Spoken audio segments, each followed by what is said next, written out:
While studies typically show that women prefer muscular men, they also generally show that men want to be more muscular than women prefer.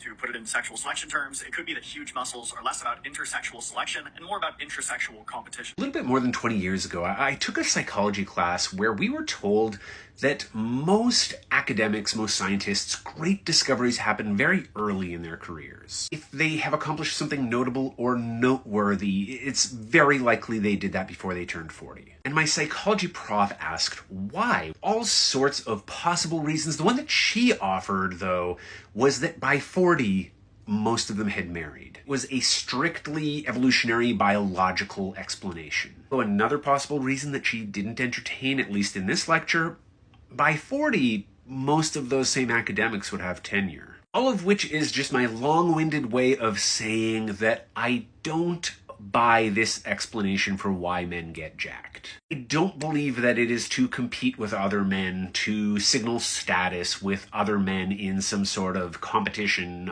explicit or implied. I'm going to offer instead a socio-political reason, and that a lot of men get more muscular than is deemed attractive by women in order to promote homosociality. It is through homosocial bonding. Homosocial here describing any sort of bond between men that is not sexual or romantic. Mentorship, friendship, co-working, teammates. That men are able to build, maintain, and protect the networks of power that maintain patriarchal privilege. This has been traditionally true of the act of bodybuilding, of the space of the gym, where groups comprised mostly of men perform exercises that can be completed mostly by men to attain a look that is available, again, mostly to men. And so the entire activity stands as a sort of symbol or representation for the exceptionality of men. And that there are some men who are bigger or who can lift more weight does not introduce the notion of competition necessarily, but rather of the importance of establishing a hierarchy. Because hegemonic, oppressive social systems